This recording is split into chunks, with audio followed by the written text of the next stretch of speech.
It's July the 3rd, 2024, and you know why you're here, so let's kick this off right and introduce the players. Hey, I'm Gerissar, a WoW esports aficionado. Hey guys, I'm Bigmoran, a Wrestle Druid masochist, and we're joined today by Snupy, who is a Feral Druid who just got back from a few cool events, which you might want to talk about. But Snupy, why don't you introduce yourself? Yeah, hey guys, I'm Snoopy. I'm a Feral Druid player, multi-rank 1 Feral Druid, and I like to do a lot of arena, and I make videos and stream a lot. That pretty much sums me up. Indeed. And we had you on just Yeah. recently, recently, about a year ago, talking about making videos, but glad to have you back and talk about Feral. Which one's more masochistic then, Resto or Feral? I mean, I said that because I've been playing Wrestle Druid on Kata, but I think in Dragonflight, you have to be, no offense, Snoopy, you have to be a bit crazy to play Feral Druid because you're pressing Cyclone and just getting like, everyone's wanting to stop you the entire game, right? Yeah, it's a lot. Like, it's a toxic playstyle, which, I mean, this is like something I'm sure we're going to talk about a lot in this episode. It's just that, like, the whole Cyclone spamming, because right now, like, you have to just clone to do damage. So you're basically casting more than you're doing anything else as a melee, which is a weird playstyle. And you're also getting trained down while you're trying to clone. So you're double kicked, gripped. Basically, like, you have to become like a good fake caster and get precognition so you can actually land cyclones to the damage. If not, you're just going to be doing nothing at all. Okay. Which is it's fun in some scenarios. Yeah. But in others, it's really, really brutal. Especially like high shuffles where people actually know how to kick. They know how to be annoying. Yeah. Yes. So wait, the question was what's more masochistic? Yes, it was. Yeah. I think in retail, I think probably Feral. Probably Feral. Okay. Yeah. But in Kata, it's different. In Kata, Feral is like different. Oh, you're a god in Feral. You don't cast cloning in Kata. You instant clone in Kata. So, yes. Yeah. That's well, I different. love it. I love and I think that's always a great thing about WoW, right? Is as expansions, the classes change, or at least they used to. But we'll get into that because you kind of you've already kind of foreshadowed that there's going to be some changes coming up in the War Within in how Feral's going to play, and so love it to hear that. I think before we actually get to that, though, I want to hear what Biggs did this week for the Need, Greed, and Pass. This likely won't be a clean fight, so keep your distance, Harry! Indeed. Kick an instance, let's talk about the Need, Greed, and Pass. So today it is Biggs' scenario with where he's going to pose that and 3 options, and we'll do the Need, Greed, and Pass. I remind, again, those listening live, you can play along in chat, and those listening at home, head on over to our Discord, or go to Twitter, or just email us. Any of it. Tell us what you think for the Need, Greed, and Pass. But hey, Big, on to you. I want to hear what you came up with. Yeah, so we actually basically alluded to the Need, Greed, and Pass just a second ago. So in the War Within, Wild Attunement is, I think, being removed. I mean, Snoopy, that's correct, right? There's no Wild Attunement currently. Okay, yes. So that is the PvP talent that whenever Druids land a Cyclone, their next finishing move applies Feral Frenzy, which is a lot of damage. So that's why Feral Druids spam Cyclone, because they just basically get infinite damage because of it. So it's being removed in the War Within. Now, we could put something there to replace it. So I'm going to give you 3 options. So option A is to bring back Cyclone in cat form, like Warlords of Draenor, where you had, I think it was called Shavara or something. Yeah. And you could be a cat and you could cast in cat form. So that's option A, to replace Wild Attunement. Option B would be to give back Predatory Strikes or Predatory Swiftness, which is what Feral Druids have in Wrath and Kata, where they can instantly Cyclone after spending combo points. Or option C, we bring back Wild Attunement. So we either get casting in cat form, or instant Cyclones, but maybe Cyclone would have a cooldown in that case. And then option C is to bring back Wild Attunement. So Snoopy, which one are you going to need, which one are you going to greed, and which one are you going to pass? Like, the thing is, like, I could talk a lot about each of these and kind of the pitfalls of each, but I think your knee-jerk reaction might be to want to get Instant Cyclone, but I think in reality, like in the current game, I don't think it would be good for the game. So maybe I'll greed that.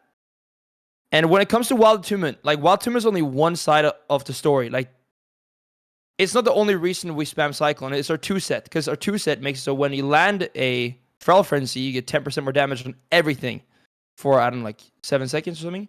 So, like, if you only have Wild Attunement, you're actually not that incentivized to always Cyclone. But it's when you have Wild Attunement and the current 2-set, then suddenly you have to Cyclone. So, I think actually only Wild Attunement might be like need. Because I actually kind of think that it's fine if you take away the 2-set. Because on the beta, for the most part, until like a few weeks ago when they actually removed it, this was the case. Like you had Wild Attunement without the 2-set, and it felt nice because cloning was still good. You still got some nice benefits, but it didn't feel like you had to clone to the damage. So yeah, maybe wait. So need, greed, and pass. Yeah. Yep. Yes. I think I'm gonna pass on cloning in cat form just because it doesn't really matter that actually. I don't think cloning cat form is that strong. Like it doesn't really matter that much because like you can usually go back in form and save a global if you have like Tiger's Fury or whatever. So it's not like gonna have that big of an impact. So yeah, maybe I'll pass that one, even though I would like it. Let me see that, and I might greed on Instant Cyclone and need Wild Attunement. But then again, like this is Wild Attunement. It's different from how it is in retail alone. Yeah, I might go with that. But that might be like a hot take. I don't know. I love it. I love it. I think Gerissar, why don't you throw your so I'm gonna pass on predatory strikes. I don't like it, like for something like a CC like that where you can't kick it or you can't stop it. That's annoying. Understanding that yes, War Within we have, we talked about before all the micro CC we have. So I mean, there's ways to stop a cast from happening other than a kick, which is avoidable, and then it brings on things like precog and that. But I think something like that I'd prefer if it was like Cyclone's so strong. Instant cast, even though on a CD, like no, I'd rather not. So I'm gonna pass on that. And I am going to I'm going to need on cycloning in cat form. Only because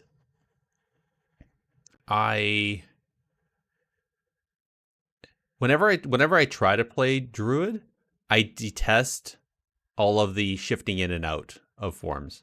I detest that. I detest having to have a macro that has, form added to part of the macro just so that it's a one button instead of trying to move my fingers around on 8 different keybinds just to do everything.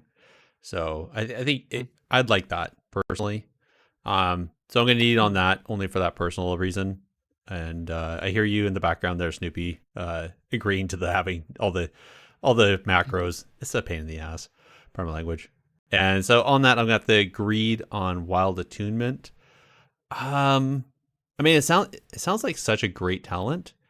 It's kind of, it's annoying that it's being taken away. Hopefully it's being replaced with something good though, because that sounds like it was a really good talent. So, oh well. On to that. Big. This was yours, but which ones did you choose? Yeah, I don't. You know what? I'm gonna go complete. I'm gonna do a curveball here. I'm gonna need on predatory swiftness because I do like that on Kata. There, at least it feels like there is some counterplay to it because you can dispel the proc, and I kind of like that interaction where the clone is a bit more predictable almost. Like you kind of know when it's coming, even if it's instant, and you can still kind of counterplay it because cyclone range is shorter than dispel range typically. So I'm actually going to need on that, which I'm surprised I'm doing because I think that's really overpowered. But then I don't know what to greed on, honestly.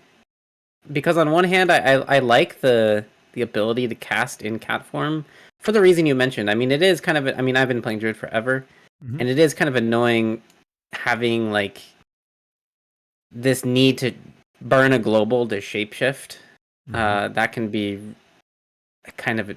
There's a lot of situations where that's just obnoxious, and so casting in cat form would kind of solve that problem a little bit. Yep. But Wild Attunement, I do think I agree that playstyle is a bit toxic, and I think the comps that come from that are potentially even more toxic. Like I know Feral Devastation was a popular comp, and that's just because one person can cast. One person gets kicked, the other person casts, and it's basically like a wizard cleave, but with a melee. So I don't know. I'm gonna go with my gut, and I'm gonna greed on cycloning and cat form, and then I'm gonna pass on Wild Attunement. So I think we all had different answers, which is kind of interesting and very rarely happens. True. Usually it's pretty much all one-sided. I like this one. Well, once again, those listening at home, please let us know what your need, greed, and pass is. In the meantime, we're going to cover some upcoming PvP events and then get into the actual subject. Get in there and fight! Stop hiding! All right, so upcoming PvP events, the only ones that we are currently aware of are, for sure, is the main Blizzard event, the MDI, the Great Push. So Proving Grounds are done. Group A is starting actually this weekend. Actually today, I don't know if you guys saw, but the trailer for it just got dropped on YouTube. So if you're listening, head on over to the World of Warcraft YouTube and you can check out the new trailer for that. But yeah, so this weekend's Group A, next weekend's Group B, and then it's going to wrap up on the third weekend of July as the global finals, which will be some top 6 teams and $200,000 US for the prize pool. So that should be pretty good. And as far as I know, that's going to wrap up all of Dragonflight Season 4 for WoW Esports. So we'll have to see what happens next. I will say, so I'm just going to caveat what I said there is the ones that we know for sure. I'm starting to get whispers and information that there's some monthly stuff that's going to be happening via some guilds and whatnot. One was the Solo Shuffle that we just reported on last episode. Apparently that guild is a guild event, but they're hosting it like anybody can sign up. And that one is being done where anybody can join it, and they're going to do it monthly, apparently. So it's going to be a monthly thing. And then I'm hearing that there might be some other community stuff going on. But that's it. That once I know the dates, I'll post them and tell y'all. Well, let's get into the subject of analysis and actually find out why Snupy pounced on me the other day. I'm gonna light you up, sweet cheeks. Sorry about that. No, you're not. Actually, I think technically you pretty much pounced on Dratnos the other day because I saw you on that Twitter picture. Yes, dude, he was so nice. Nice. I would never pounce on him. Not unless he asked you to. Maybe pounce on his his dinosaur pillow. That's. I've not seen that, but yeah, it sounds good. Oh yeah, I know he always has it on the stream.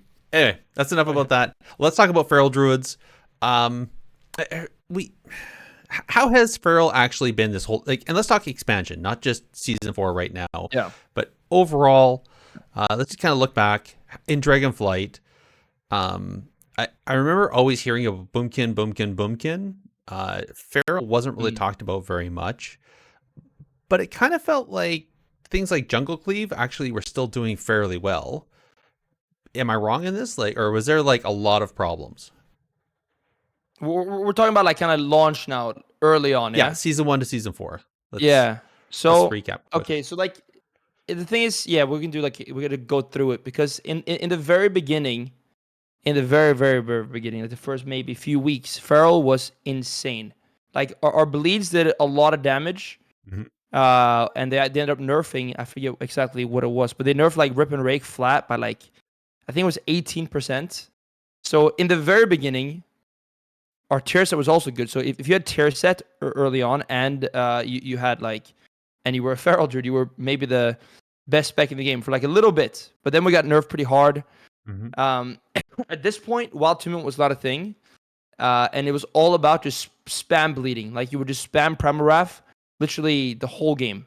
Like there was nothing else to it. Just bleed. And this is, I think you were playing double Feral for a while at the beginning of the expansion, right? Like doing insane DPS. Like yeah.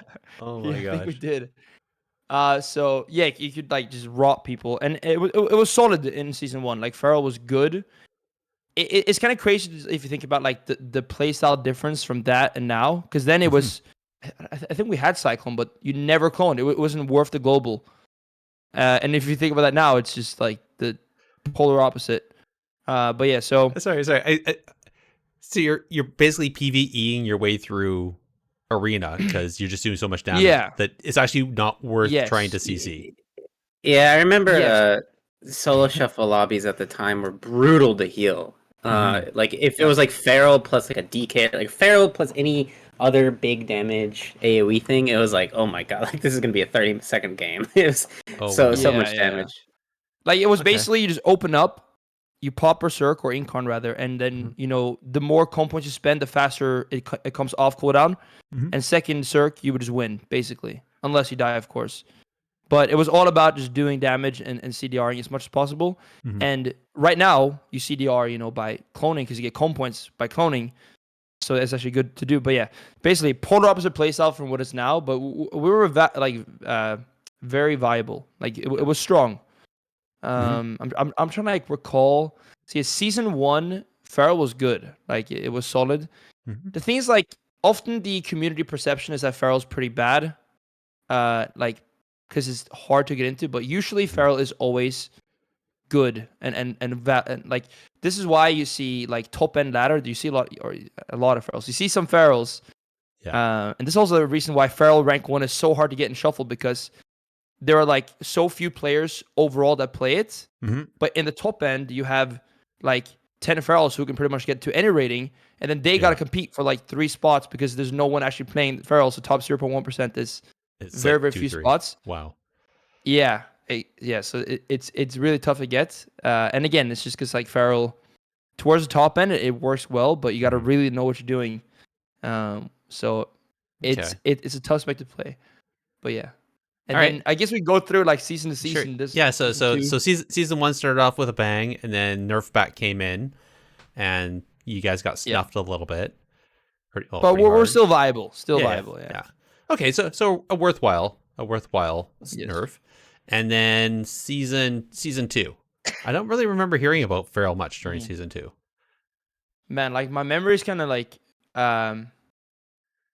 blurred between like season 2, season 3. Yeah, I forget when Wild Attunement came in.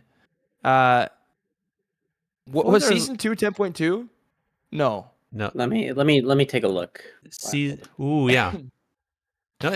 should be 10.2. No, season 2 is 10.1. Was it 10.1? So it came out in 10.1. Wild Attunement. Yes. Okay. Yeah, I can't. I'm like, for some reason I'm blanking. Numbering on season so hard. 2. Yeah. But yeah, probably. So Wild Attunement came out in season 2, though. Yeah. Yes. Okay. I forget exactly what our tier set was at that time, but I think like Wild Attunement was strong, but it didn't get like crazy strong until the current 2 set came in, which has been season 3, season 4, because they redid it in season 4. Yeah, that's the fire cat. Exactly. Yeah. Tier set. Fire smoldering thing, but yes, it's called Smoldering Frenzy. But then also again the 10%, 20% PP, 10% more damage on everything after Feral Frenzy. So, but yeah, season 2, if I recall, I mean, I got my rank 1. I think we're pretty good. Yeah. If I can recall, but I can't remember the details. I think at this time though, like Feral started getting trained down more, like the squishiness. I believe maybe around this time, like our healing got nerfed, like regen. Oh yeah. Frenzied regen took like a massive hit around this time. But I think actually like that was also just nerfed from before as well. Like because I remember in Shadowlands, Frenzied regen was crazy, but that was like largely thanks to conduits or whatever, conduits and soulbinds And and stuff. adaptive. Yeah. Yeah, but then they nerfed Feral Frenzy, I believe, at the end of Shadowlands or started of Dragonflight, and then it got nerfed, and then the conduits went away, and then it just healed for nothing. Yeah. And I think that problem got like more obvious in season 2 as well. So yeah, I think like that's kind of like one thing I recall, and that's still a thing now. I would say as well, is that like, and this is, I mean, most people that play Feral, this is their experience. Like they make a Feral Druid, the Q shuffle, they go trained down every round, and they just go 0-6. And they go like 0-12 their first 2 shuffles. Yeah. Well deserved. No. Yeah. I'm kidding. Got a fake cast, man. You got a fake cast. Yeah. Get precog. That's the way. I think that just speaks really to the high skill floor. Like, don't get Feral has a really high skill floor compared to other melee like Warrior, DK. Yeah. You could probably even say it has a higher skill floor than Rogue. I think like personally, and might be biased, but I think Feral has the highest skill ceiling of any spec in the game. And of course, you know, I'm play Feral in my main, but but like just from, I think anyone that tries Feral kind of recognizes this. At least like it's up there, you know, like of the hardest ones, because I'm talking even the skill floor, like just to get it when you first walk in. Like it's not a pick up and go like Warrior. Exactly. Yeah. It's like, okay, that the buttons kind of play themselves. Feral, it's like, yes, Jesus. Yeah, I mean, every time Feral, just like pre-bearing, you know, like you have to pre-bear stuns. Like sometimes is guaranteed death if you don't pre-bear. Yep. And just that, like for a player, is hard. What's interesting is like very few people make alts of Feral Druids. Like I noticed that people who play Feral Druid pretty much only play Feral Druid, or they play Feral Druid and like one other thing. Like it's very uncommon for people to like deviate off their main once they've chosen Feral, because I think it's just its playstyle is so different than any other spec in the game that it's like impossible. It's like choosing to play something else, you're just gimping yourself. Yeah. That's all right, so season 3. So season 2 is a blur. Yeah. Season 3, you now have season 3, 10.2, right? Yes. Yes. Okay, so 10.2, I remember like going into it very excited because it was like a Druid patch, you know, it's like Guardians of the Dream. We got all the new cat forms and bear forms and new flame cat. Like it was a hype time to be a Feral Druid. And I think if I can recall, I think I was a bit like, we weren't as strong as I thought would be. And again, like the same thing here, like kind of from season 2, people really caught on to how squishy Feral really is. And at this point, Region still wasn't buffed. They actually ended up buffing Rigor from Region. I think it was later in season 3, maybe like around season 4. But yeah, so at this point too, like still very, very squishy. Had to cast a lot. Wild Tomb at this point, like and like in combination with the 2 set and precog, I mean, it was very strong. It's I guess it's kind of the same thing we have now. I guess, you know, Fated Season. So same kind of thing there. Very, very strong. So you kind of have to play a certain way. You have to land a lot of clones. Your bleeds don't really do much damage on their own. So yeah, like this is when the current playstyle that people kind of don't like for the most part really kicked in. Well, let's again, we were so strong though. Let's talk more about that, because I'm sure there's a lot of people who don't really know how Ferals play. So I want you to basically walk us through like an imaginary arena game. So gates open. What are you looking to do for your first few globals, and what are you looking to do mid game, throughout the game, and how? Like, what is your win condition? Like, how? Walk us through an arena. Okay. I mean, I played shovels today, like, so I can kind of cover the games I had today. Usually, like, you go in, and you're gonna open up, you're gonna press your Incarn instantly, right? And you start going ham. You just do as much damage as possible, apply bleeds. Like, the current playstyle now is a bit different than it is in Season 3. In Season 3, it was all about using byprocs. Now you actually go, like, there's a new talent. Maybe we should wait on this, because the Saber Jaws is a whole different story. The talent that makes your bites do more damage when you spend energy. So that's a different thing, which I guess we can get to when we talk about Season 4. But basically, the general theme is you go in, you get full bleeds, you start biting, and then once Incarn ends, it lasts for 30 seconds, yeah? Mhm. Then you press Heart of the Wild, which lasts for 45 seconds, and that's going to increase your cast time. So then you start landing clones. You start cloning everything. And of course, every time you clone, you want to spend clone points because then you get your free frenzy.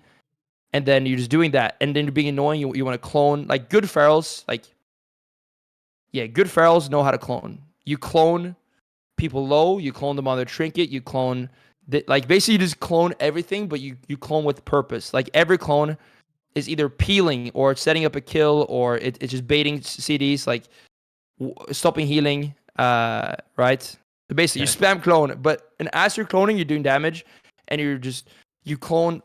Let's say this, like, for example, I'll clone, let's say, a Boomy or whatever on his bark skin. Then I jump on the Disc Priest, I maim the Disc Priest, and start bursting him. Then he presses Pain Suppression on himself. Then I clone him before the stun is even over, and I'm back in the Boomy, and now the bar skin is ending, and I'm already blasting him. Then maybe I have a DR Rake Stun or a Bash or something, and then going him, and then maybe the Priest will life swap because now the Boomy's slow, and then I might half clone the Boomy again. Back in the Priest, Pain Suppression's over. Like this kind of thing. You're just always reacting to what they're doing, cloning defensives, and just, I mean, like, if you face like a good feral, you're gonna feel the pain if they know what they're doing in this sense. Because no matter what you do, especially like if they're getting those precogs fake casting you, it can be very hard to deal with. And that's what makes feral viable right now. Like, this is why ferals, are not just complete victims and getting blasted every game. Is because of this. But before we go on, I know there's a lot of conversation always about nerfing Cyclone. That's been a thing people have been talking about a lot this expansion. But like Cyclone is such a complicated ability. Like definitely it has a chance to be really strong. Like in all those cases you're describing, like, oh, I clone the bark skin, I clone this one. Like, of course Cyclone is really good then, but nothing is worse. I mean, maybe you'll agree with me, maybe you'll disagree, but nothing is worse than like having a bad Cyclone. Like it's like, oh man, or like, you ruin the kill. Like that's like that's really bad. So I think Cyclone in some ways, there's a hot take, but I think it's kind of balanced in that sense. Like I think so, yeah, same. It's definitely really strong, or has the potential to be really strong, but it can also just be a game-losing ability. It's not that simple. I mean, dude, this is like, I can start rambling on about this too, but I mean, we used to have high winds, right? You land a clone, and then, like, clone itself, I think, is fine, but you have all these things around clone. Like, Wild Tumult, if you remember, high winds, that got nerfed, I forget when, but, like, after a clone, they would take reduce healing, do reduce damage, and then, yes, but I think clone on its own, it's not that broken. And then you also have the extra range. Like, right now, you have Astral Influence when you get a longer range on Cyclone as a feral as well. Like, clone itself, I think, is really not broken. It's when you get, there's all these like PP talents or whatever talents that can make it kind of crazy. Or for feral, like we talked about, the 2-set. Because now every time you land a clone, and before this, I forget when they changed this, but initially Wild Tumult, you didn't even have to like land a Cyclone. You had to finish the cast. So I could clone totems, I could clone anything, and I would still get the benefit from the Wild Tumult and the 2-sets. But now the clone actually has to. Can you like clone into bubble and like clone into clone or something? Yeah, exactly. Yeah, like all the time you do this. Like if a mage was an ice block, you just clone and get like a free frenzy ready. So that was actually really fun. So I just want to recap back. So what I'm hearing is while you have to be smart about what you're cloning, this isn't like an RMP setup where you stun the healer and then stun the off target or stun the kill target and go. Like this is like you stun this one, you stun that, you clone this one, you go that one, you clone that one, you go this one. Maybe do the one in the back line because whatever to peel. It's as long as you land the clone, right? Yes, I mean, true, kind of. Like in Shuffle, that's kind of how it ends up being usually, because Shuffle's more random, right? Like you're not going to have that good coordination. But if you're playing like 3s or even 2s, you can definitely do more of a setup thing too, for sure. So, but yeah, I would say like in Shuffle though, for sure. Like usually, you're not going to be on voice. You're not going to be communicating like. No. I mean, so many times in Shuffle, I'll clone someone like when someone else is bursting into them, and I'll be like, dude, I don't care. It's worth it. Like I get my free frenzy. I'm gonna swap this guy. I don't mind. So it's in shuffle is a lot more messy, and like Big Mo said, like that's why clone is kind of punishing, especially in shuffle. Like if I'm just doing my cloning, suddenly like my warrior or whatever decides to hard swap the healer pop every cooldown, like when I was gonna clone him, and then it's like, and he's like charge Stormbolt as my clone lands. Yeah, it's just okay. I'm sure some harsh words were said at your name if you did that. Like if I just blew my Swifty macro and I was going hard and you cloned just as I hit, I would. Yeah, I don't know what I would do. So, sometimes, or actually, this happens a lot where I'm streaming and there'll be other streamers in my lobby. Yeah. And my chat will be like, "Yo, this guy's flaming you right now," and I'll be like, fair enough. But yeah, all right. I mean, I think people don't understand like how strong it is though. Like some people might be like, "Oh, you call my damage, whatever," but in the meantime, the amount of benefits. Yeah. Yeah. You're like 100 owing somebody while they're crying that they didn't hit the damage meter. It's like, okay, well, whatever. Exactly. Just gotta let the Feral clone anything he wants to clone. Okay, sorry. I'm gonna derail I'm gonna totally derail us. I have a question about this. Yeah. And this speaks directly a conversation I was having with some other people. Selfishness in PvP. Yeah. Because what we just talked about is you saying, I don't care about anybody else. I'm going to do what makes me look good. That's not quite what I said though. Interpreting it a bit. Yes. No. I mean, I think like what I'm more saying is like, I think people undervalue like how much, let's say if I clone, let's say we just did a go on a warrior, right? Yeah. And we still have some damage, but he starts popping and I clone him on his offensive CDs. Sure. Maybe people are like, oh, you just clone my damage. In reality, I just stopped the warrior on his own burst. He's out of the game. We're now in 3v2. Like basically I'm always having us be in a 3v2 if I'm always cloning people. Okay. Good point. Maybe we lose some damage. But no, I mean, it's a good thing you bring up though with like selfishness and PvP. But it's more like I'm helping them; they just don't understand it. You know what I mean? Okay, no, that's fair. That's fair. Well, and clearly, I didn't understand it because I took it as that like, yo, man, you're being selfish. And what's interesting is the best like Feral comps in 3v3 right now. I mean, I believe it's like Feral Dev is still good, FMP is still good. I think the reason those comps are so good is because the Feral is kind of like it's just a sponge for interrupts. Like, just absorbing every single kick, and that way the devastation evoker, the mage, can just like have free reign. So in some ways Ferals are the opposite of selfish, like at least in organized threes. Like they're kind of like they get bullied, you get bullied, so you let your OP, like overpowered wizard, just like win the game. Yeah. And like didn't Swapsy say that once, is that he didn't juke kicks because he knew that by absorbing the kick then his teammates could free cast? I've talked about that a few times. I don't know. I want to say Swapsy said that once too. Like when you're playing with wizards, and like say I'm playing a Resto Druid and I'm playing with 2 wizards, it's like I'm not gonna fake cast. Like if I get kicked, that means we can win the game off of damage. Let them kick me. It puts the team in a really awkward position. Like either and I think that's why these Feral Dev comps like work. The team is put in such an awkward position. Like, do you kick the Feral? Or do you kick the Disintegrate? Like, either one of those casts can win the game, and you have to just make a decision on what's the best one to interrupt at the time. So fair.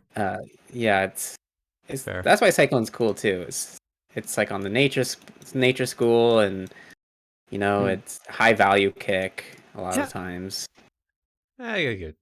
Sorry for derailing. It's just that just triggered me all of a sudden. No, it's good. Totally. All right, back to gameplay. So we were talking about a lot of arena. What about RBGs? Is it the same thing? Like, are you looking to only be in the team fight and like get these high quality or high value clones, or are you doing more like some more sneakier play? Like I've not played RBGs. Like I'm not an RBG player. No. Yeah. No. Okay. I'm not. No worries. But I still have some insight here, I think, because I think RBGs is basically like, how do you say? It's kind of like shuffle in some ways, Yeah, it is. especially certain like matchups. So yeah, I think in RBGs, at least if I was a Feral RPG, I prefer to like most maps. You want to be in team fights, just cleave everything, full cleave build. Same thing. Play around your circs for the big dam, and I think also land clones. Like again, the 10% damage and everything is just so strong. Mm-hmm. So you want to land clones. I think in RBG, you should probably be able to clone stuff. Oh yeah. I mean, I'm sure this. Yeah, There's he's gotta gonna be like something. You gotta be something you can clone. yeah, like even like pets or anything. Yeah. And like spacing, like where you stand. Also, is such. Oh man, like this is like a whole different topic though. But like, I think this is one thing as well. Like people often ask me. Actually, someone on my tweet today, I tweeted like that I got the highest Feral rank in Shuffle, and the guy answered my tweet and was like, "I don't understand the difference between me and you. I'm harsh like 2K, and you're rank 129 or whatever." And I think like there are things that are hard to really maybe quantify, but like just where you're standing, like what's your awareness, like can they stop you, like what can they kick you from here, can they stun you from here, of course depending on the class. And I think in RBG that would also be a big thing, is like where are you standing, because if you're just middle team fight trying to cycle, you're probably not going to have a good time. But if you move a bit to the side, maybe do a little mass route, whatever, create some space, start landing clones. And then when one target is cloned, that's one more target that can't stop you from your next clone, which is also a big thing in Shuffle. So, yeah. That's I think, yeah, I'll go with that. That's 500 IQ. I like it. I think that's like a common theme with WoW these days, is like there really isn't that big of a difference mechanically between like a 2K rated player and a 2600 rated player. Like they're pressing the same buttons more or less. Yeah. And, I mean, people these days are crazy good at WoW. It's just there's a lot of small little details that I think really carry in Arena these days. And if you don't know those little details, then you're going to be at 2K, even if you think you're playing like a rank 1 Feral. So yeah, I think also just like one thing to add to that, to what you said, is there's this thing again. It's like hard to quantify. I guess it's game awareness, which is kind of more than just pressing your buttons in the right order. It's like knowing, I get game knowledge, like, but also like kind of in between the lines of like the matchup, the map, where people are standing, and it's kind of like, yeah, there's something there that's like hard to really even explain and hard to quantify, but it's like a very real thing that I think like really good players just kind of understand more. I don't want to, like for me now with Feral, like sometimes I can just play like pre-bear farming, for example. I just do it like without thinking about it. It just happens. Like my body just knows like when I'm about to get stunned, and then I just react to it without even like thinking about it. And I'm already in bear form sometimes. I'm like, wait, what? And I think this comes from playing a lot of games, and people are like harsh, like low ratings, and might get frustrated. I think it's kind of that they're missing like overall awareness, which is hard to build up.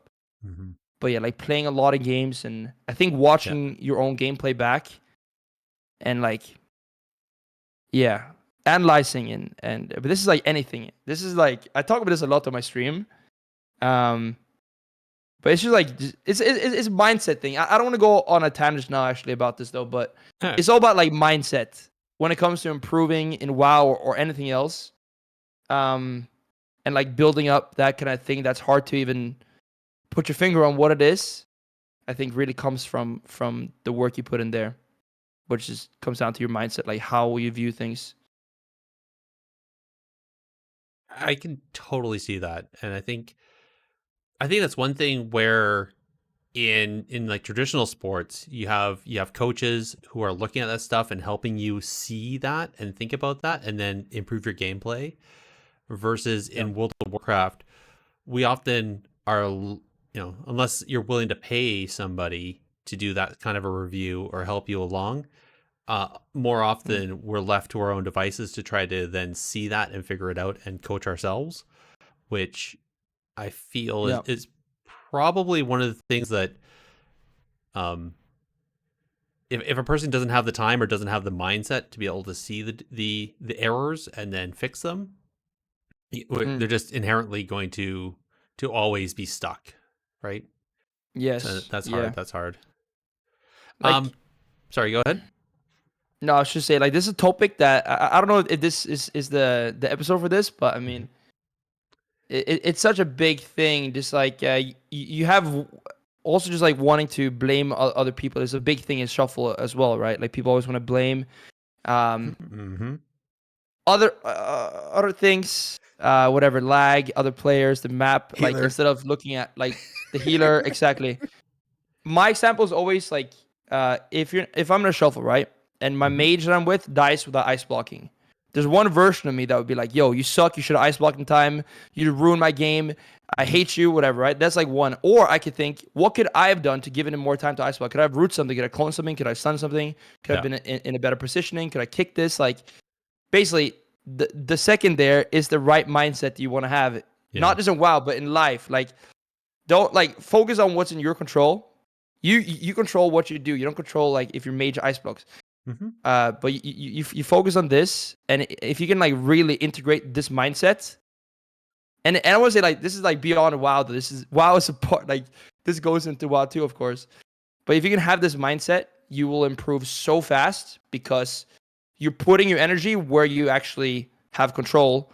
And of course, if I'm putting 75% of my energy into flaming my mage, then that's not going into actually bettering myself, right? So No. yeah. Yeah. Yeah.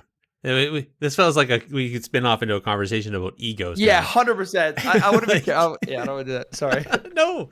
But yeah. I love it, and I actually I kind of wanna. Not gonna lie, I kind of wanna. Yeah, no, like this is a good subject. It's Yeah, a good it subject. is. I honestly, I just asked myself, what would John Cena do? But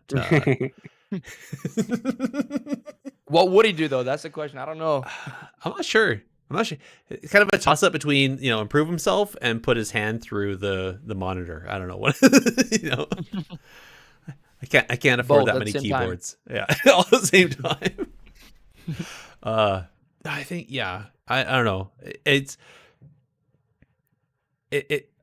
always a question about, and with shuffle again, like that kind of goes back to that selfishness is, because people, if they lose a round because the mage didn't block and they think the mage should have blocked, because their gameplay is perfect and there's no reason why, they shouldn't have won. At the end of the day, that's one round, so that's one last chance of doing 6-0 or 5-1. Now they're getting close to 4-3, where they may not even get CR, or worse, they're going to 0 and lose MMR or something stupid, or get some sort of negative return, and then and so again, it goes back to that selfishness of the gameplay is not about is about how that other person's gameplay or lower level gameplay in their mindset impacts their CR. And yeah, I could go on about that for a bit. I think instead what I'd rather go on about though is talents. And I think, I don't know. Okay, so we've gone on for these tangents are lovely, but I feel like it's kind of a waste to go through the talents. Like we only have a few weeks left. Do you have like a video on your YouTube channel or something like that I can just say, go to Snoopy's channel and watch this, and it'll tell you what talents to take? Oh yeah. Okay. I can just link it. Should I get a chat here? Yeah, go for it. That'll be easy. This is my it's my guide. My guide for this patch, season 4, and it covers everything from talents, builds, gear, all that stuff. Perfect. Kind of just catches you up. Okay, gear then. So before we switch into gear, I'm going to put a pin in that one. For the PvP talents though, is there like a set and forget, or is there like some nuances there that we should talk about? I guess like there is, to a large degree, kind of set and forget, but it does depend on what you're doing. Okay. For example, like our MS effect, Wicked Claws. Yeah. Is a PvP talent, and if I'm playing with like a warrior or hunter, I probably don't need that. Of course. So that's one thing. But for the most part, you're going to play with Wild Attunement and with King of the Jungle if you're going to be cleaving. King of the Jungle gives you more healing and more speed for each rip that's active. So especially if you're cleaving, you're going to have that one. Wicked Claws. Like, there is some room for, like, Strength of the Wild and stuff. Okay. What's It's like what's actually the a pretty scenario big here? topic as well. Yeah. Okay. Well, so if we're not going to go into depth on the talents, let's at least go into depth on the PvP. Like, why is there this hesitance? Or, you know, you said set and forget, but then you just listed off like 8 talents. Like, you can only pick 3. But like, I'll say this: when I just shuffle, like 90% of the time, I'm playing the same talents, the same. Like same 3 talents, right? Which I could probably wait. Hold up, let me just make sure I'm not saying this wrong. Like the names. I got it here in my armory. Okay. Well, it's probably King of the Jungle and Wild Attunement for sure. Yes, and then Wicked Claws, right? Like usually, I play those 3 exactly. Yeah. So Wild Attunement, Wicked Claws, and King of the Jungle. Those 3 are pretty much always solid. Again, if you have like a different MS effect on a team, you can always go for like Strength of the Wild over Wicked Claws. If you're not cleaving for some reason, if you're doing 2-2, you don't necessarily want to play King of the Jungle. You can also change that out for example, Strength of the Wild. Okay. But those 3 are going to be the best in almost every scenario. Yeah. Okay. So, like, I think I saw like on Murloc, there's some people that pick Ferocious Wound or Fresh Wound. Yeah. Why would you use those? Like, what So, would be the scenario there? Scenario, okay, I guess let's say that the scenario is that I'm playing Feral Disc Priest 2v2, and I want Wild Attunement for the Free Frenzy. I want Wicked Claws for the MS effect, but I don't really need King of the Jungle because I'm not really cleaving, so you only have 1 rip active, really. Yeah. So at that point, you could swap that out for example, Ferocious Wound if you want to be a bit more deadly, or Strength of the Wild if you want to be a bit more tanky. That's like, yeah. Okay. And then you kind of extrapolate that logic onto like any scenario. Just like, what am I facing? What am I playing? And then you'll figure it out from there. In my guide, though, I got to say, like, I talk about this more in depth in my guide. Okay. Like, where I kind of, break it down a bit more. All right. I appreciate it. Now, the War Within. Oh, yeah.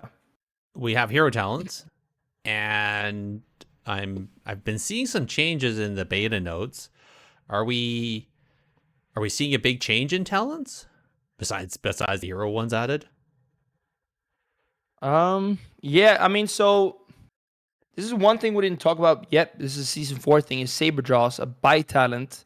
But yeah, I'll say this, like, for the War Within, things are changing quite a bit. The Druid tree itself has gotten like a great rework. It's now pretty much what it should have been the whole time.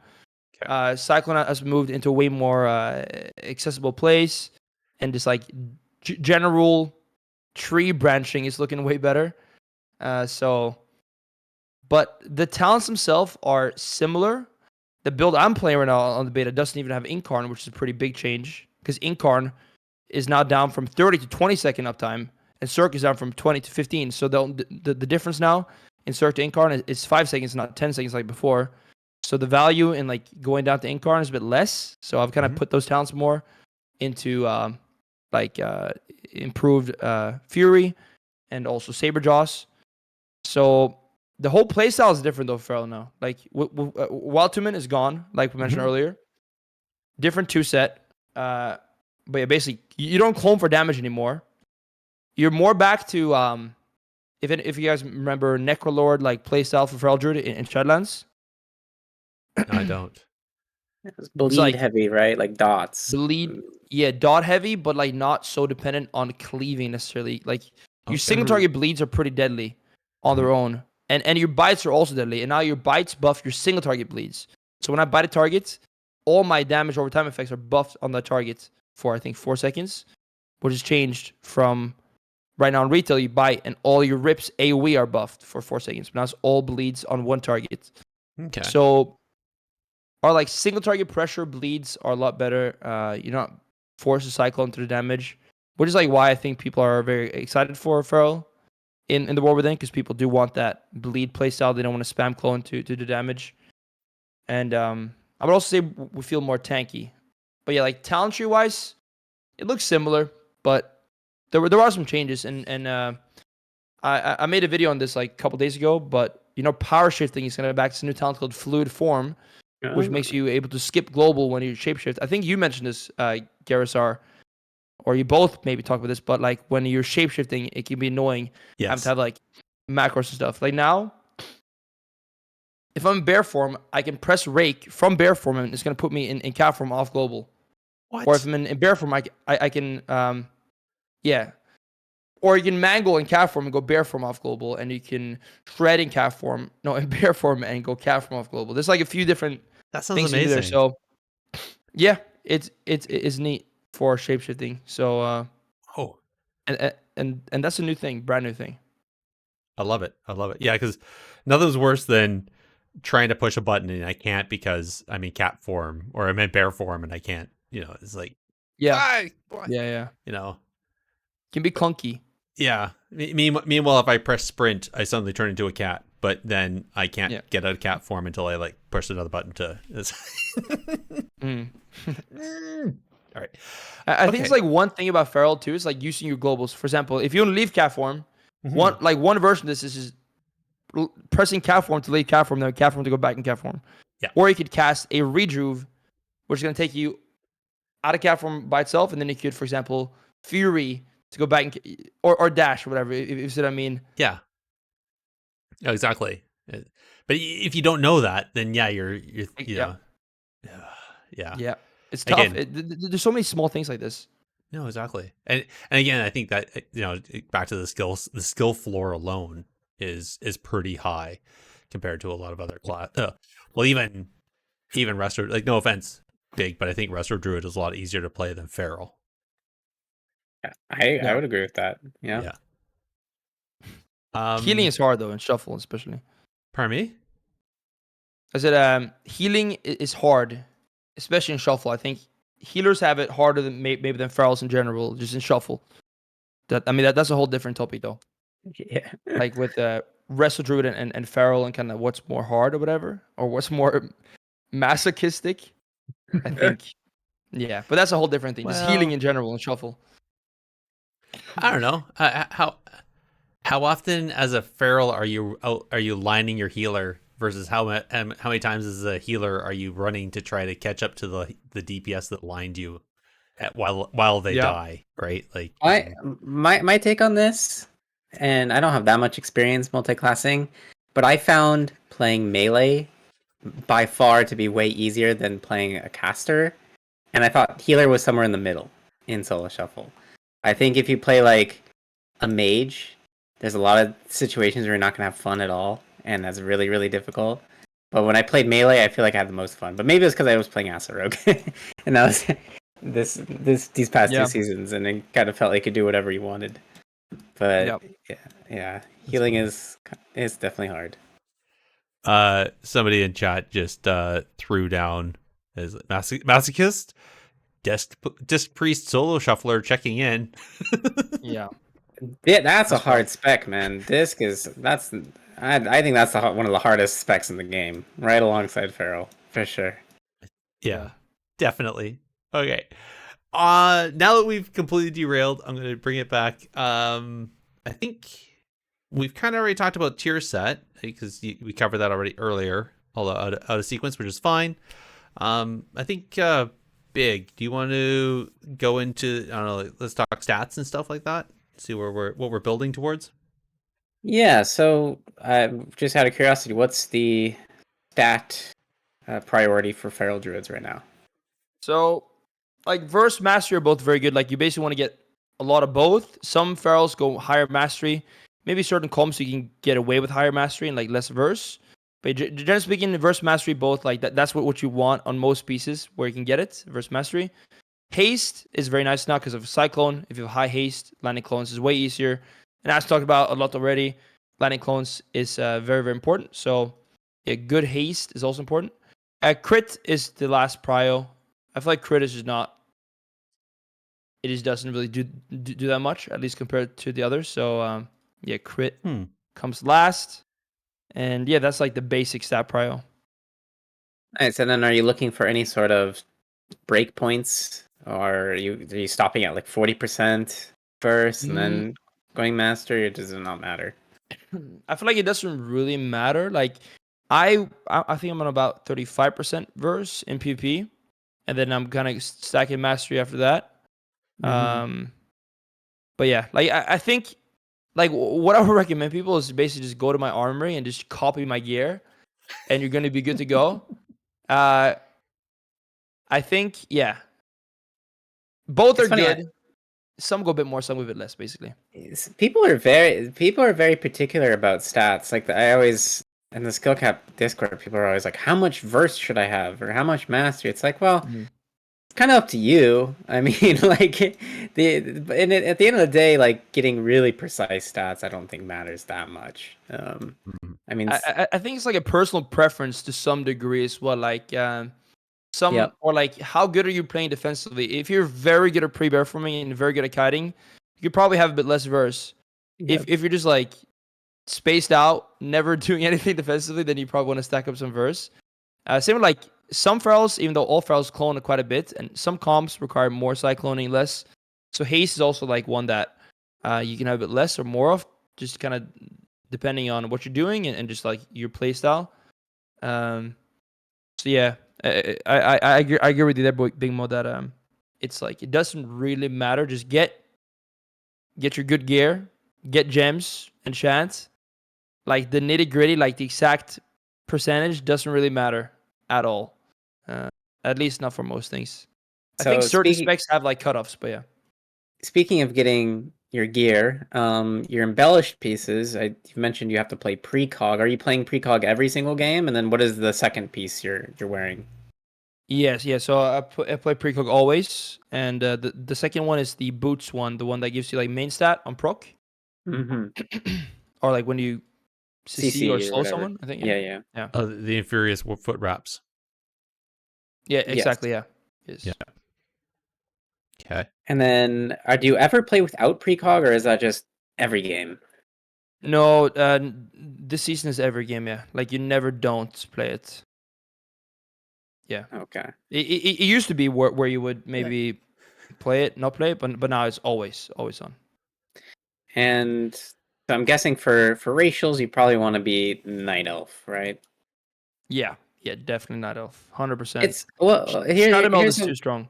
yeah, here's something we can talk about briefly because been seeing a lot of chatter on Twitter about and on Reddit about like nerfing Shadow Meld, which I don't know. I mean, I think it's strong right now because Orc and Human were nerfed, and so Orc and Human got nerfed considerably over the past few expansions. And I think because of that, like Night Elf makes a lot of sense. I mean, it makes a lot of sense for rogues because of subterfuge, and for druids because of re-stealthing. Everyone else, though, I don't know if like. Well, I mean, what do you guys think about Night Elf? Do you think Shadow Meld should be nerfed, or I don't know what my take is. Yeah, Gerissar, you go first. Yeah. So I think really the biggest strength to Shadow Meld is it also takes you out of combat, right? And so Mm-hmm. that's the biggest complaint is, um, especially when you're dealing with rogues and some other stealth class, well, really other, I guess, really just rogues. But like it's one thing to meld and suddenly that one spell that chaos bolt didn't land, or the clone missed, or whatever, right? Okay, so that's Mm-hmm. annoying. But I think the biggest thing is really the rogue problem, which is you have these rogues where they have a go, then they vanish, then they have a second go, and then they meld, and then they have a third go, and try to survive all that. Like it's just too much. So I think that's really what a lot of people are having that angst with. Am I wrong, Snoopy? What do you think? No, I don't think you're wrong. Or like, yeah, I think for like certain specs classes, it's stronger. Mm-hmm. Like for Feral, you get a free rake. For Rogue, you get subterfuge and stuff. But I feel like meld is not. Meld is what it's a cool thing. I think it adds. It's like a skill expression thing. Like I can meld the leg sweep, I can meld the case ball, I can like meld is I think it's like the game should be designed with like things like this that are if well timed, very very cool in certain moments. But yeah, I guess just the thing is that it's a bit stronger for certain things. I guess Druid and Rogue, and that could be a bit of an issue in some ways. But I think it's fine. I think meld is fine, basically. Yeah. I think Yeah. I think they should bring back if they're going to leave Night Elf as strong with Shadow Meld and Current. I think they should bring back Blood Elf Arcane Torrent. Yeah, that's a weird one that they nerfed. I'm guessing they nerfed that because of Mythic Plus, because having AoE silence is really before. good. Yeah. So, but yeah, I don't know. The Blood Elf racial was really cool, I thought, Yeah. and it was definitely more exciting to press it when it was a silence. I mean, a lot of the racials could be reworked, but I think they're all kind of niche. You know, like they're all really interesting, which I really disagree with which one. Not all of them are really interesting. There's some that are poop. Yeah, I guess like Volpera, I don't even know what they do. Like they get a bag and they take tricks out. I don't know what that does. But I think a lot of them are interesting, like Void Elf, whatever, the blinking. That's pretty neat. I always think it's really cool when a Void Elf does that. I really disagree with this crowd that says to disable racials in Arena. Like, I think that's just bad. I think racials make the game kind of a bit more complex in a good way. Definitely they can be really frustrating to play against certain racials. Like if you're Boomkin playing against like a gnome priest, it's like, well, okay, there goes my root beam. You know, that can be annoying. But at the same time, I think they gave the Arena a nice little spice. Like the right amount of spice. They're not too intrusive to the game, but they are important. I think at least on the higher end, I think a lot of people are tired of every expansion feeling the need to race change, or because of some racial inequality that happens. Like, and really, I think that's but why... I mean, for the past 15 years, the best races have always been like one of four things. You know, it's not like people are needing to race change every expansion because there's some dramatic shift in the meta. It's always been the same four races: human, orc, night elf, and then dwarf. Those have been the meta races now for over 10 years. No, I think gnome has come out a lot higher this expansion. Gnome is good on warrior and priest, yeah, but and druid for roots. You can't be you get against, or I'm sorry, as a warrior, as a priest. Oh, sorry, yeah. Okay. Gnome druid. Yeah. That'd be cool. That'd be cool. Yeah. That would be. We need kind of that. pointless. Escape artist is shapeshifting. If you shapeshift, if you were a gnome and you shapeshifted into feral, would you be like a little kitty cat instead of like a He'd be a rat. People have like made this like concept art and stuff, and kind of there's like posts about this on Reddit where people talk about this topic, like what it would look like, and it'd be cool actually. You're like a little kitty cat. Yeah. I immediately think of that cat you posted. What class would you delete if you could save this kitten? Oh, yeah. Too funny. And yeah, chat's pointing out, the fact Dark Iron was the go-to, especially in Shadowlands because of the bleeds and its bleed counter. I don't know. I just remember, when Orc Racial was really strong, then there's a far a greater number of Horde players once I got nerfed, and then other people found human and Night Elf and switched over. Until Orc Racial was nerfed, by the way, that race had a stranglehold over PvP. Yep. I remember looking at Drustvar, one of those sites, maybe it was ArenaMate or something, and it had a breakdown of race on the ladder, and Orc was always number 1 by like a massive margin. Like 40% of PvPers were playing Orc. Mhm. You know, half the player base was playing one race, and because it was so good. I mean, it was so good in an effortless way, right? You'd play Orc and you'd play Relentless, and then suddenly you had 40% reduced stun duration or 30%. I don't remember how they stacked, but that was pretty crazy. Now I just think that people are swapping over to Night Elf because it's the best option now that Orc is gone and Human is kind of bad. I don't know if there's any reason to be Human anymore. I think there still is, you know, for people that want to RP as a human. Yeah. Speaking of RP though, if it wasn't for Shadow Meld, what race would you like to be for RP reasons, Snoopy? Well, things like I don't really do RP, but I think like Night Elves look the best. Like they are the coolest. Okay.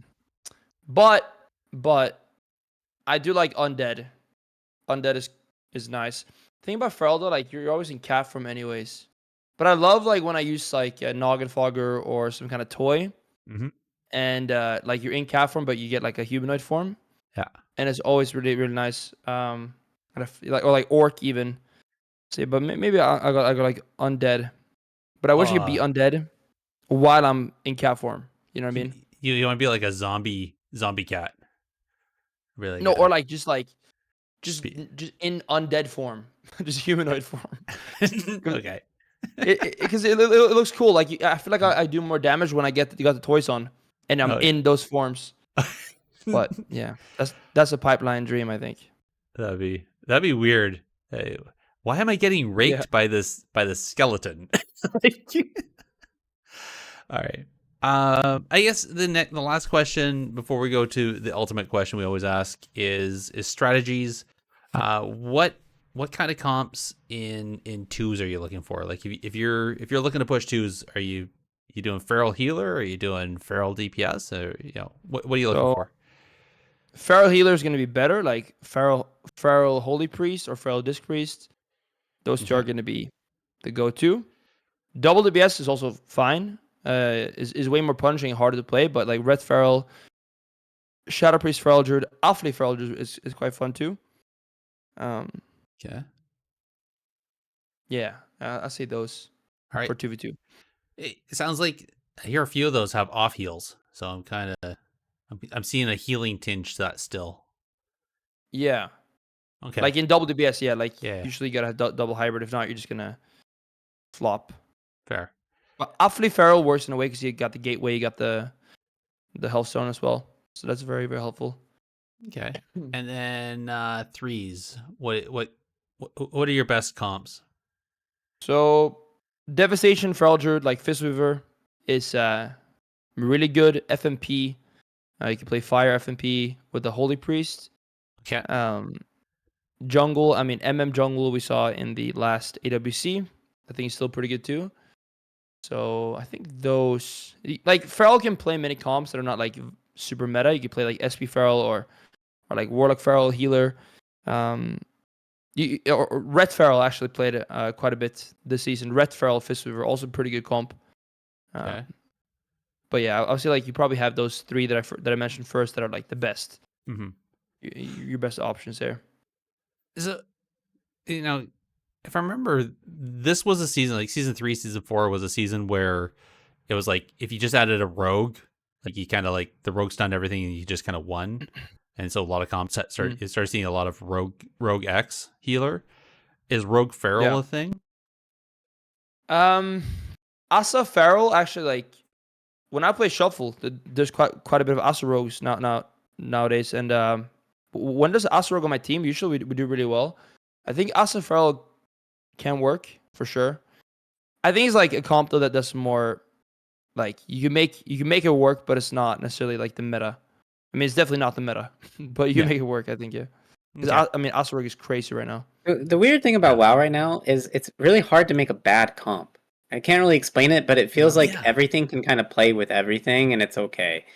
Like obviously there are going to be some bad comps, but it really feels like there's a lot. Maybe the game is just really homogenized enough at this point where, like, every melee has a mortal strike except for a few of them, and so there's just kind of passive synergy now between a lot of classes that otherwise wouldn't have it in the past. Like if you were to ask me like 5 years ago, is Feral Rogue a good comp? I'd be like, no, definitely not. But now it's like, yeah, I could see that. Yeah. Sure, Yeah, that you could can work. make it work Yeah, for It's sure. it's just damage, right? yeah. A lot of Pretty big damage, dam. a lot of bleeds. Yeah. Yeah. Think about Asa Feral, like they both bleed, and it can be very, very overwhelming. Which is what I find in my shuffles now too. When you have Asa Feral, if you just cleave everything and like coordinate your stuns somewhat, you can make it happen. Fair. And then, oh, well, I was gonna ask. Sure.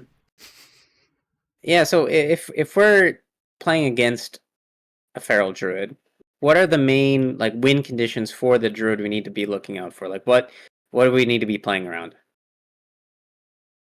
I don't know if I'm allowed to share this information publicly like this. This is not a good move at all. Really though. It's okay. The season's almost over, right? Yeah, I guess. You wanna not waste kick. You wanna actually be good at kicking. Like don't just instantly lock. Like he's gonna try fake cast, right? Like just don't hold your kick a little bit here. Let him fake cast, and don't let him land a clone basically.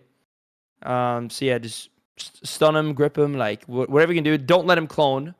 Okay. That's the main thing. Try catch him out of bear form. Like don't be too obvious when you stun. Try catch him out of bear form because that's gonna be easier to kill when it's in cat form. And when it comes to, like living against the feral, you gotta watch out for Incarn. In Incarn, you're gonna be in big trouble. Like they do a lot of damage. So yeah, watch out for Incarn. That's like the biggest thing. Make weak aura for Incarn, pop defenses. 100%, yeah. Okay, got it. Yes. Or just add it on Omnibar. But then you gotta pay attention. You gotta see it pop up. You want the sound, dude, like bells and everything going off. Incarn is used. Gladiosa is talking in my ear. Incarn. Yes. Yeah. But definitely like trade defensives on Incarn usually. Okay. And yeah. Makes sense. I'll say those three. There's some more things I could share here, but those are too confidential. I want to know how to kill you. The Feral Mafia will come after you. Well, here's the thing. I maybe have some personal secrets as well. That no one can know. Yeah. Oh. No one can know. No, there's nothing too crazy. This is like small things you can do. There are small, yeah. So okay, so in order to kill you as a feral druid, all I have to do is stun you in cat form and make sure I actually kick your clone. Is that what you're saying? Yeah, it's got to be more than that. No, it's got to be more than that. I mean, that's pretty much it. Like, yeah, no, but like really, like that is kind of what it is. Okay, I'm being honest there. All right. I believe you're being honest. I just believe there's I feel like there's some juice. It's like a half truth. Yeah. Yeah. You're smiling. No, but it's all good. It's all good. But this is it. This is it. Okay. Yes. All right. Well, I have to ask the one question, which is the question we always ask, which is you had unlimited money, unlimited control of Blizzard. You say jump and they say how high, we'll make it happen. What's one thing you would change about World of Warcraft PvP? Oh man, like I think this is very relevant now with the BG Blitz being announced, or like it's not even announced, coming out soon. It's like proper funding and like everything. Like basically, BG Blitz comes out, right? There's two kind of realities that can happen here. One is it comes out, it's like not really incentivized. There's no mount. There's no cool rewards. There's no new maps for it, except for there's one new map. But like they don't like reiterate on it. They don't keep making it better. It's gonna comes out. It's kind of what happened to Shuffle to some degree, I think. But with Blitz, it's gonna be more apparent because it's like, I would say, it's more radical change. But basically, the other thing that could happen is that they properly incentivize it, hype it up from the get-go. Like you could hype it up in a year from now. It's too late. Like you got to use the release hype. So basically, what I would do is like really make sure that it's getting the attention it deserves in rewards, and like just kind of reiterating on it, making new maps for it, like design for 8v8, and just like basically you got to keep up with it. And I think things are easily just released and just kind of left to its own device. And I think Blitz, especially for Blitz, it's going to be so important to like give it what it deserves, like proper rewards and like incentivize people to actually play it. Like cool mounts, cool whatever, but because like Shuffle never even had a Glad mount or like a Glad equivalent mount. I don't know. I think did it deserve it though? I don't know about like a Glad equivalent, but I think a mount, yeah, for sure. I really when people say like, oh, like Shuffle's not as serious as 3v3, I think it still deserves like some respect. It's still kind of hard. Like your execution tested. So I don't know why it wouldn't have a cool reward. I'm not saying a cool like bombing's cool reward. I'm just not sure if it deserves Glad mount. But like Glad mount, I guess amounts like they could do different recolors or like its own thing. I think it's like such a, I mean, it can't cost, of course, I don't know, I don't make games, but it probably costs quite a bit to do this. But like make your own unique mount for that game mode and then just do it like different colors each season or whatever. I think like, or I don't even think, I know that goes a long way for myself and for everyone I talk to about this. It's like if there's a cool mount, like that alone will make you want to play. But even just like rewards like throughout the whole thing, like rival or whatever, 2-1, I think if you can kind of string people along from like 1400 to whatever 2-4, I think like I think like recent we might like, and I kind of agree, like Shuffle right now seems like maybe a bit of a joke in some ways, and I think that's partially because Blizzard to a large degree treated it as a joke and still do. I mean, like why is there nothing like really there? Yeah, it just kind of, it feels like there's so much untapped potential, and I really hope that they do that for Blitz and tap into potential. Like one of the things I hate the most is like when there's potential there and it's right there, and I feel like it's untapped. And I think small things go a long way when it comes to this. And just from like my own personal view, but also people I talk to, like I think it could really, really do WoW PvP like a big favor. And not just mounts, but like reiteration, like continuously, like like make a new map for 8v8, maybe with like a new kind of like reimagine what WoW PvP can be. And that's the question was, what if I had unlimited money and like I just could decide, that's really what I would focus on. Okay, so shift the focus of Blizzard to BG Blitz and iterate on it and just pump it. I like it. Yeah, ooh, that actually gives me goosebumps thinking about it. Ooh, nice. I like it. Goosebumps. It does. Yeah. No, it's exciting. It's exciting. Hopefully they do it. Well, if you had the money, we would. Big. Yeah. Boom, boom. Same to you, buddy. Yeah. So I think just based on what was just said, I agree. Like BG Blitz is very important. And one thing we've talked about, or we've kind of debated about internally, is who has a bigger player base. Is it random BG players, or is it arena players? And I think, regardless of what the true answer to that question is, because I think it's arena players, but whatever. I digress. BG. I think BG Blitz presents an opportunity to funnel some BG players into arena players. And if it's properly incentivized. So my thing that I would want to change is basically incentivize that funnel. Like if you're a BG player, maybe get some incentive to play arena more frequently.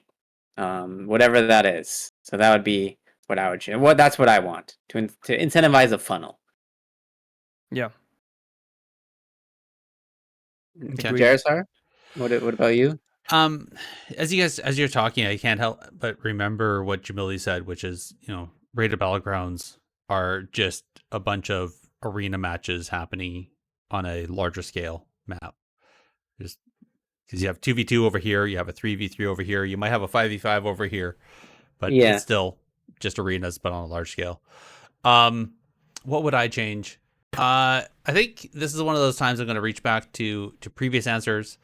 And again, leaning back to the whole fact that we need, without coaching, we're just teaching ourselves. So I would have them create a workable PvP learning environment. So just like how we have PvE learning environments with the initial island, the way leveling teaches you how to play your character in a PvE setting and then into dungeons and everything else. I'd love to have something that has a teaching as well for PvP, but also give some sort of feedback. Again, bring in the AI after a match, give your death log and say, you died not because the healer didn't heal you, but if you hadn't run around the corner and lined them or forgot to do block or whatever, then teach a person what they did wrong rather than what other people did wrong. So that's, I'm pretty sure I said that before, but or at least over a couple different episodes. So definitely smush that together. So that's mine. Yeah, it's really interesting that there isn't anything like that yet. Nope. There's never been for PvP, and it's so seems like there's a lot of cool ways you could do it. I think maybe, Right. from their perspective, something like Comp Stomp is meant to be somewhat like that, but Comp Stomp is a joke, right? Like it's not even remotely a challenge. It doesn't scale. But yeah, if you could like scale Comp Stomp and then put it in Arena, where it's like, okay, I want to play against level 1 computers. Yeah. All right, that was easy. Let me go to level 2. Ooh, slightly hard. If you could just scale the system, like essentially like Mythic Plus scaling, I think that would be really fun. I mean, and not to talk about anything nefarious here, but we already know that programs can play characters really well. So What? might as well. Yeah. There's bots that can play characters well? There's people. Do you know that there's bots in Arena? That's crazy, right? Like, who would have guessed? Ooh. So, quick question before we go into the last piece. Is there a feral bot? Because there's bots that play. Feral bot. Yeah. There's the DH bots. There's the shaman bot. There's I think there's priest bots, right? Is there a viable? I think there's everything. I'm pretty sure. Yeah, like I've not heard about it personally, and I don't think it would work. Like some things people get like rank 1 of botting. I don't think that would work for feral, but I'm sure there's a feral bot out there, but not that I know of that would actually work at like a decent level in PvP. I think feral requires a human touch. Maybe that's why there's not so many rank 1 ferals. We need better bots, basically. We need better bots. Petition for better bots. Yes. Jesus. Let's get Elon Musk on this. Oh Lord. Feral bot creation. No. That'd be good. Then nudity will be allowed, and then I'll just go to hell. All right. On that, let's get into the PvP news. All right. Who ordered up an extra large can of whoop ass? That was going down the wrong rails. All right. PvP news. Here we are. So, events. Big. Do you want to talk about the first one? I feel like. Yeah. So we had a technically PvP 3v3 summer tournament, and it was pretty exciting. We had we only had 3 teams, but it was 2 hours of games, which is pretty crazy. So congratulations to Draco Cleave for winning. That was Zeke, Butta, and Meat Monk. Mm-hmm. And they defeated Nesper's team. I don't remember their name, but it was Nesper, Ferrix, and I'm blanking on who healed them. But I'm blanking anyway, too. I feel yes, bad. it was me. Yeah, me too. It was a fun day of games. We Jake and I shoutcasted, and Gerissar was in the background doing the broadcasting and the camera. So it was a 3-person crew. It was really fun, and it's something we're definitely looking to do again, probably in the War Within. And it was 100% crowd funded, which is cool. And hopefully, as we go on, there will be even more and more crowdfunding available, and people that will incentivize people to play. But Garrison, you had a fun time, I presume. Yeah, I did. And while you're talking, it was Sleepyhead. Sleepyhead was one that healed Ferrex. Sleepyhead, that's right. Okay, yeah. I had a blast. I loved doing the backgrounds on that, doing the administration organization. That's fun. Yeah. So it was good. It was fun. I think the other couple of community events, though, there was the Liquid Eve Ascension. They did a Great Push style tournament on the 29th, and Team 5G. I love that. I love that name. It's because 5 girls. Yeah. Okay. Yeah. They're high speed, but they won with a final score of 69. So congrats to them. I think the next team was down, it was 1 point. It was 68 to 69 between first and second place. So absolute amazing job to them. And the dynamic duo 2v2 was done there. I think that was Team Valor that did that, and they're apparently also going to be doing it monthly as well. That was the other thing I was thinking about. So congrats to Team Do and Titty, who are doing a Warrior Rest of Druid 2's team. So congrats to them for winning that. And that's just a fun one. I think it's in-game gold that they win, which is totally cool and good. I think that's it for past events that have happened. Otherwise, we got hot fixes come out every week. I haven't seen anything that is really PvP related, though. I think Big, you pay a bit more attention to the hot fixes than I have lately, especially because you do all the tier sets and all the work you do. Have you seen anything that was PvP game changing in the past 2 weeks? I don't believe so. No. Okay. Not on retail, at least. Oh yeah, I don't think anything was even in Kata though. Kata, the fire elementals got a bit of an AI shift, but I'm not seeing anything there. Yeah, nothing major. Okay. All right. Well, so hot fixes. Maybe we'll because we're so close to the sunset of Dragonflight. I'm not expecting to see any PvP hot fixes anymore. We'll probably everything's going to be shifting, or everything already has shifted to the War Within. So is what it is. Another piece, kind of PvP related, but Blizzard has turned off character restoration.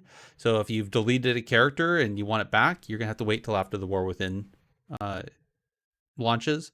I'm guessing this has to do with their changes with warbands and a bunch of the work behind that. So you're gonna be holding on. If you delete somebody in one of your tunes and you want it back right away, you're gonna be waiting for a while. And last but not least, this is a War Within piece, but it's been getting a lot of chatter lately, even in our Discord, and it's the Shaman rework. So, and I want to speak to this because there was an interesting conversation. Specifically, Uzo came into our Discord and was talking about this, and talking about how enhancement shamans have actually had somewhat of a negative power increase over the whole expansion because of the way their stat weighting and their mastery works, and how at the beginning of the expansion they were really strong, but then over the expansion, between nerfs and everything else, as health pools increased, their power didn't increase linearly, but actually has gone in almost negative, where if they took away 25% of your health using ability X in season 1, they're now taking away maybe 15% of your health in season 4, and how that kind of feels bad, and that doesn't seem to be addressed at all. But also looking at everything, it looks like everything has been a change for elemental or restoration. I haven't really seen there actually be any change for enhancement. in the beta notes or anything that's been newsworthy. So I'm just kind of throwing out here. What do you guys think?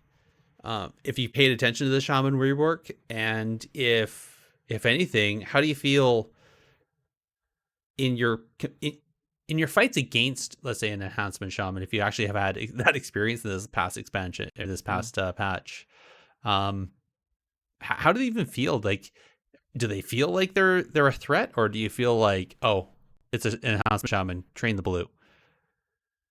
Snoopy. I actually had I was doing like a high shuffle today, and this is the shuffle that got me the number 1 feral. There was a shaman 2950 MR, and there was an enhance in the lobby, and I mean that's like the first one I've seen in a long time. I think it was Joe Fernandez actually on the shaman. Yeah. And Dennis it Man seemed, won or whatever. Yeah, yes, exactly. Yeah, that's his name or something. And he I mean, it seemed pretty good. Like it seemed like viable. But I think overall though, like they're not a great spec. I think that's fair to say. Yeah, I've talked to Swapsy a lot about enhancement shaman, and his take on the problem with enhance is just mobility. That it's kind of been left behind on mobility creep, and it has problems like connecting. And I think the problem with shaman, just kind of structurally, is you're more of a support class than anything else. I think when you play enhance, it's not really your damage that's winning the game. Kind of everything else you're doing. I think playing shaman is kind of hard for that reason, because you have to do a lot more than just throughput.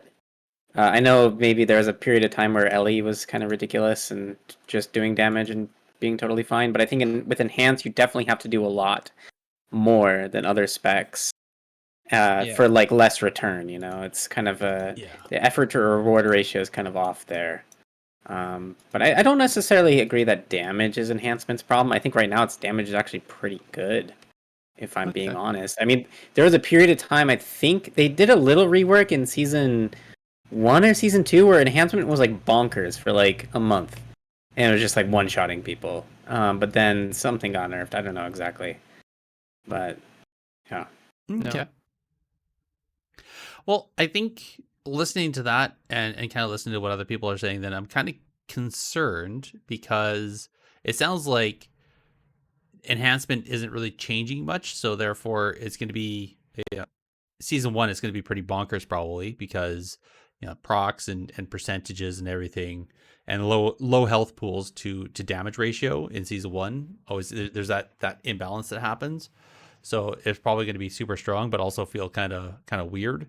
And then as the War Within carries on, we'll probably see the same thing then, unless they do another rework or do something to enhancement somewhere in the middle of the War Within. So, because if you actually look at the rework or the notes, which we have linked in the show notes, but if you look at it for Shaman, there's like this huge list initially where the new talent for, so that's obviously the left side.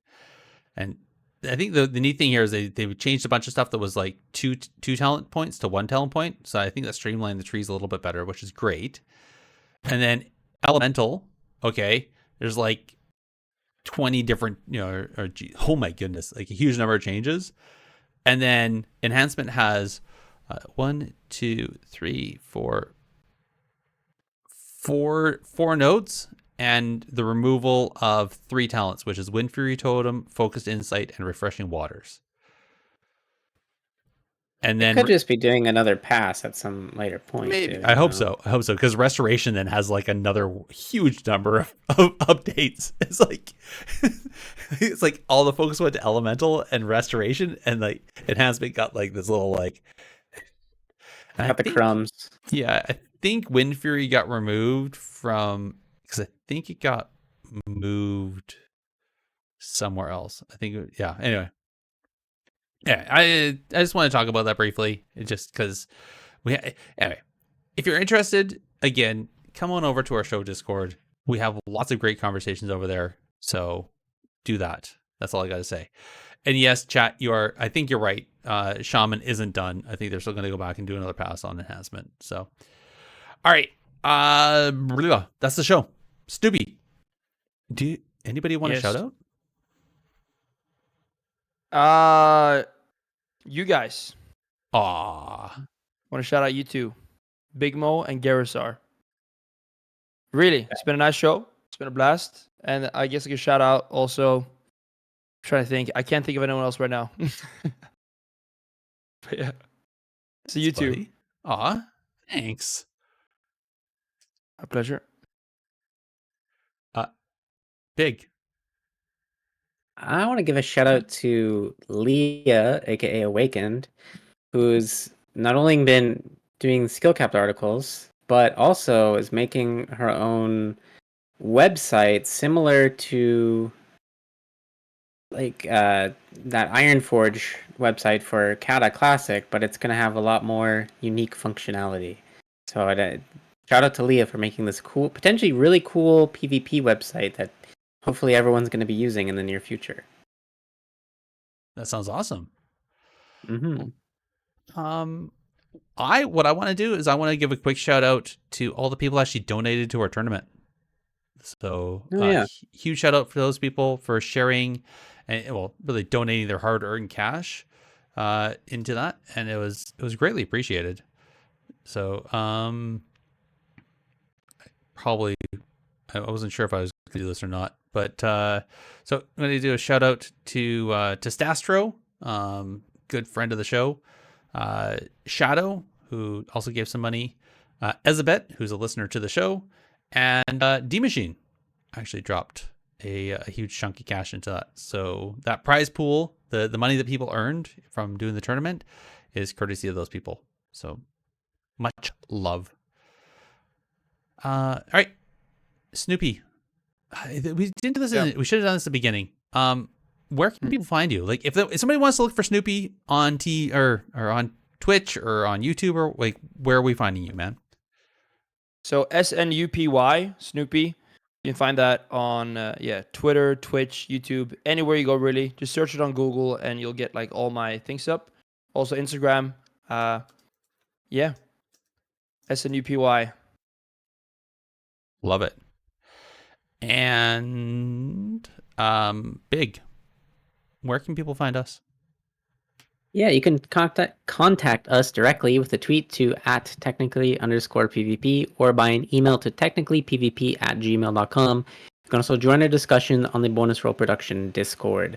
Also, you can visit the Bonus Roll website to find the podcast directory with us and many other great shows at bonusroll.gg. This directory also has a review system, so head over there and tell everyone what you think of your favorite shows. Indeed. And if anybody's wondering, we didn't talk about videos, so that's why Ed wasn't invited back. All right. On that, I want to thank everybody for watching. Links for everything we talked about are in the show notes. Come check those out, and you can follow our conversations. And again, head on over to our Discord, and you can talk to us there. Thank you all for listening. Have a good night, everybody.